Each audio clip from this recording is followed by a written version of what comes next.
Halo sahabat Qurani Mariam yang terkasih, jumpa lagi dengan saya Pastor Yos Fernandes Mamatus dalam Renungan Harian Sabtu 7 November 2020. Apa kabar? Saya berharap dan berdoa semoga Anda semua tetap dalam keadaan baik, sehat dan tetap semangat. Bapak Ibu Saudara-saudari yang terkasih, mari kita siapkan hati dan pikiran kita untuk bersama-sama mendengarkan dan merenungkan sabda Tuhan. Kita tandai diri kita dengan tanda kemenangan Kristus. Dalam nama Bapa dan Putra dan Roh Kudus. Amin. Bacaan pertama hari ini diambil dari surat Rasul Paulus kepada jemaat di Filipi, bab 4 ayat 10-19. Saudara-saudara, aku sangat bersukacita dalam Tuhan, bahwa akhirnya kalian semakin menaruh perhatian lagi kepadaku. Memang perhatianmu selalu ada, tetapi tidak ada kesempatan bagimu. Hal ini kukatakan, bukan karena aku kekurangan, sebab aku telah belajar mencukupi diriku dengan segala keadaan. Aku tahu apa itu kekurangan, dan aku pun tahu apa itu kelimpahan. Dalam segala hal dan dalam segala perkara, tiada sesuatu yang merupakan rahasia bagiku. Baik dalam kenyang maupun dalam hal kelaparan, baik dalam hal kelimpahan maupun dalam hal kekurangan, segala perkara dapat kutanggung dalam Dia yang memberi kekuatan kepadaku. Namun baik juga perbuatanmu, yaitu bahwa kalian telah mengambil bagian dalam kesusahanku. Kalian sendiri pun tahu, hai orang Filipi, waktu aku baru mulai mengabarkan Injil, ketika aku berangkat dari Makedonia, tidak ada satu jemaat pun yang mengadakan perhitungan utang piutang dengan daku selain kalian. Di Tesalonika, aku telah 1-2 kali menerima kiriman bantuan dari kalian. Yang kuutamakan bukanlah pemberian itu, melainkan buahnya yang makin menambah keuntunganmu. Kini aku telah menerima daripadamu semua yang perlu, malahan lebih daripada itu.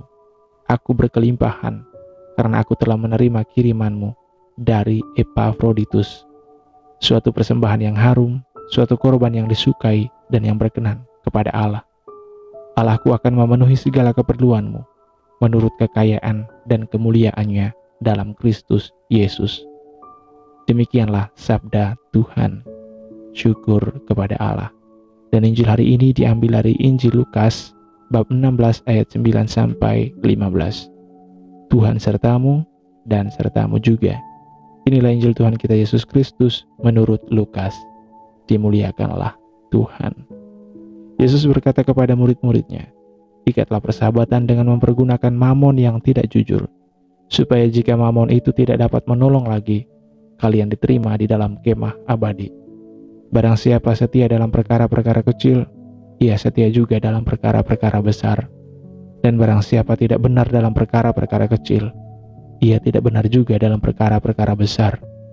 Jadi jika kalian tidak setia mengurus mamon yang tidak jujur, siapakah yang akan mempercayakan harta sejati kepadamu?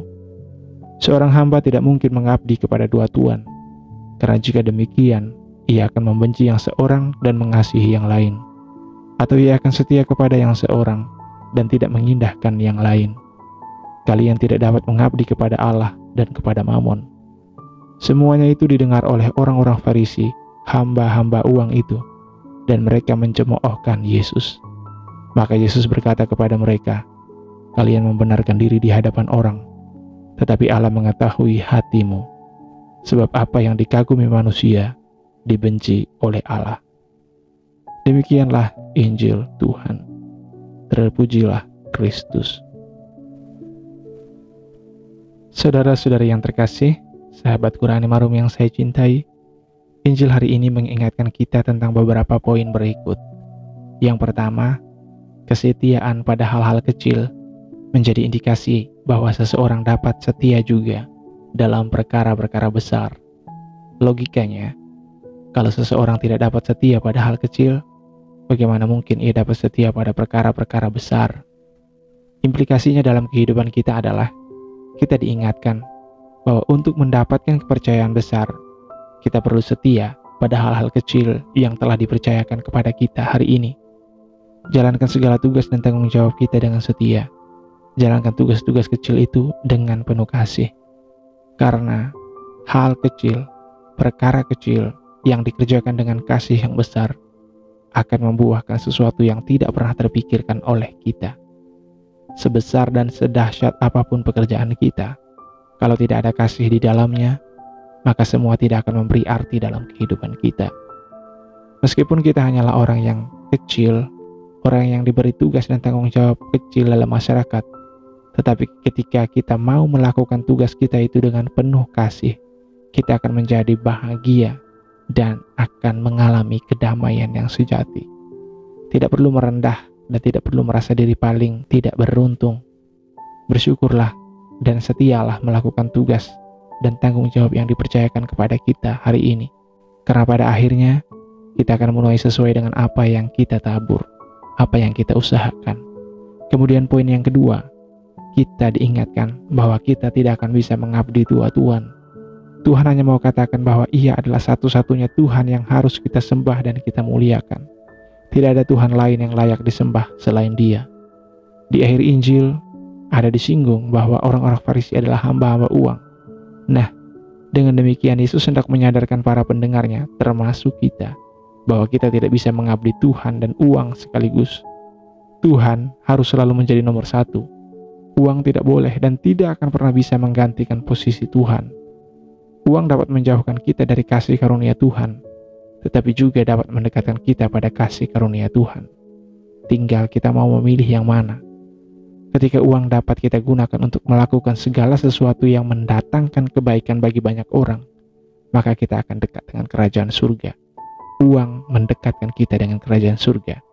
Tetapi ketika kita mulai melupakan kasih akan Tuhan dan sesama karena uang, karena sibuk mencari uang, karena menyimpan, menimbun uang, tidak mau berbagi, maka sebenarnya saat itu juga kita perlu untuk bertobat. Saudara-saudari yang terkasih, hari ini kita diajak untuk setia pada perkara-perkara kecil dan bijak dalam menggunakan hal-hal duniawi yang Tuhan titipkan kepada kita.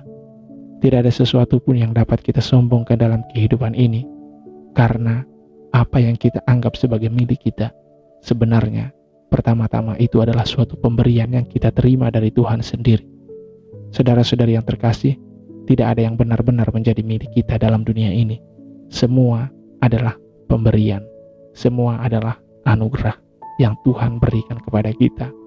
Maka apa yang sudah kita terima dengan cuma-cuma dari Tuhan, baiklah kita juga mau berbagi dengan cuma-cuma juga kepada orang-orang yang ada di sekitar kita. Berbagilah, karena dengan berbagi kita tidak akan mengalami kekurangan.